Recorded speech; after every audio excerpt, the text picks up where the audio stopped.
દર્શક મિત્રો, વિરામ બાદ આપનું પુનઃ સ્વાગત છે।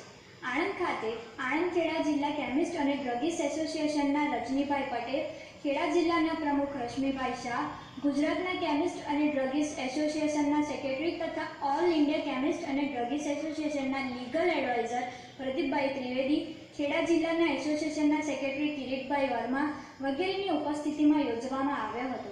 પ્રદીપભાઈ ત્રિવેદીએ પ્રાસંગિક વક્તવ્ય આપી જીએસટી અંગે વિસ્તૃત સમજ આપવામાં આવી હતી। અજયદીપ દવેએ મહાઅનુભવોનું શાબ્દિક સ્વાગત કર્યું હતું। કિરીટભાઈ વર્માએ મહાઅનુભવોનો વિસ્તૃત પરિચય આપ્યો હતો। આ સેમિનારમાં આણંદ ખેડા જિલ્લાના 250 જેટલા કેમિસ્ટો ઉપસ્થિત રહ્યા હતા। પ્રકાશભાઈ આહુજાએ કાર્યક્રમનું સંચાલન કર્યું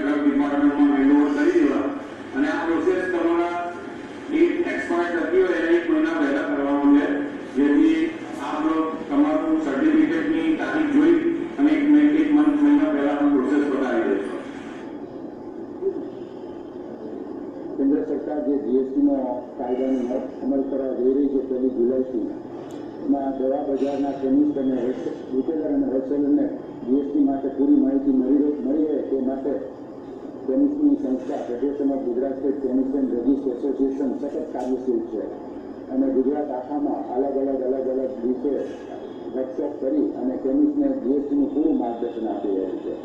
જીએસટીના કાયદા અંતર્ગત એવું લાગે છે અત્યારે કે દવાઓ લગભગ 2 થી 2.5% જેવી મોંઘી થશે, કારણ કે નેશનલ ફાર્માસ્યુટિકલ પ્રાઇસિંગ ઓથોરિટી જે ફેક્ટર કાઢીને આપ્યો છે ફેક્ટર પ્રમાણે દવા જે કંટ્રોલ કેટેગરીમાં છે જેના ઉપર જે દવાઓ પર સરકાર ભાવ બાંધણી કરે છે એના ભાવમાં 2 થી 2.5% વધારો થવાની પૂરી સંભાવના છે।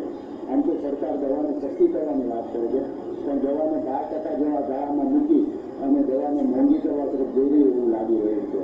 અમે સરકારને સતત માંગણી કરે છે કે દવા છે એ જીવન જરૂરી વસ્તુ છે અને એને 5 અથવા 0માં લઈ આવવી જોઈએ, જેથી કરીને દવા જે અત્યારે જે ભાવે મળે છે એ જ ભાવે સામાન્ય નાગરિકને ઉપલબ્ધ થાય અને એમાં કોઈ પણ જાતનો ફેરફાર આવે નહીં। સરકારો જે જનહિતની દુકાનો ખોલી રહી છે એમાં ભાવમાં વધારો એટલે નથી થવાનો કે સરકારની સોફ્ટવેરમાં સરકાર જે દવા ખરીદે છે એ રેટ કોન્ટ્રાક્ટ અંતર્ગત ખરીદે છે અને રેટ કોન્ટ્રાક્ટ જે 1 વર્ષ માટે સરકારે નક્કી કરેલો હોય છે, એટલે ત્યાંથી દવામાં કોઈ ફેરફાર નથી થવાનો। પણ જનરિકની દવા જે જનરિકના મેડિકલ સ્ટોર સરકારના જ છે, દીનદયાળ મેડિકલ સ્ટોર જેવો કે જનઔષધિ જેવો, આ દુકાનમાં પણ એક જ દવા એક જ રોગ માટેની દવા અલગ ભાવે વેચાય છે।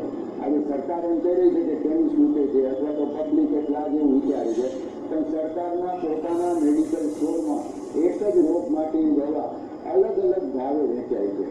અને ત્યાં બધી દવા મળતી નથી, કારણ કે સરકાર જે નીતિથી પ્રોક્યોર કરે છે મેળવે છે એ રેટ કોન્ટ્રાક્ટની નીતિ છે અને રેટ કોન્ટ્રાક્ટની નીતિમાં તમને ખબર છે કેવી કંપનીઓએ ભાવ ભરેલા હોય અને એ કંપનીઓ સરકારના નામ રાખવા માટે જ્યારે સરકારની ડિમાન્ડ જાય ત્યારે અહીંયા પૂરેપૂરો સપ્લાય થતો નથી, એટલે પબ્લિક ગમે ઠેકાણે ફરી પાછી એની જે મૂળ એનો કેમિસ્ટ હોય ત્યાં જઈને દવા લેતી હોય છે।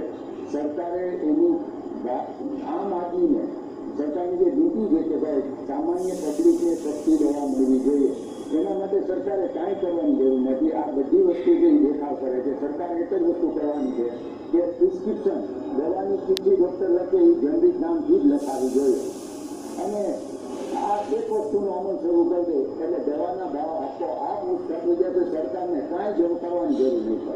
અને કાં તો કાયદામાં દવાના કાયદામાં એવું લખેલું છે કે ભાઈ કેમિસ્ટ છે એ કેમિસ્ટને ખબર હોય કે આ લખેલી દવા કરતાં સસ્તી દવા મારી પાસે છે તો એ આપી શકતો નથી, કારણ કે એના હાથ કાયદામાં બંધાયેલા છે।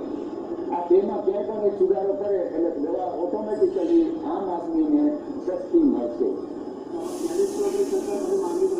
અમે કેમિસ્ટોને અમે સરકારને સતત કીધું છે કે સરકારને જો દવા સસ્તી કરવી હોય તો કાંઈ કરવાની જરૂર નથી।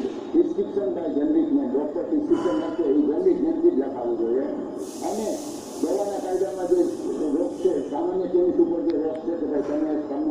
કે આના બદલે આ સસ્તી દવા આવે છે તોય તેની આપી શકતો નથી, કાયદામાં સુધારો કરો એટલે આમ જનતાને સસ્તી જ દવા મળશે. જીએસટીના કાયદા અંતર્ગત અમારી રજૂઆત છે, કારણ કે કોઈ કોમોડિટી એક્સપાયર નથી થતી, કારણ કે દરેક કોમોડિટી પહેલાં નીકળી જતી હોય, દવા જ એક્સપાયર થતી હોય, કાંઈ જીતી જાય પછી દવાનો ઉપયોગ ન થાય. આવું દવાની કોમોડિટીમાં જ બને છે અને આ એક મોટો પ્રશ્ન જીએસટીના રેટમાં હતો અને જીએસટીમાં આ મોટો પ્રશ્ન રહેવાનો છે, જેમાં સામાન્ય કેમિસ્ટમાં 10 થી 12% એના લોસ લાગશે આજે એક્સપાયર થતી દવામાં.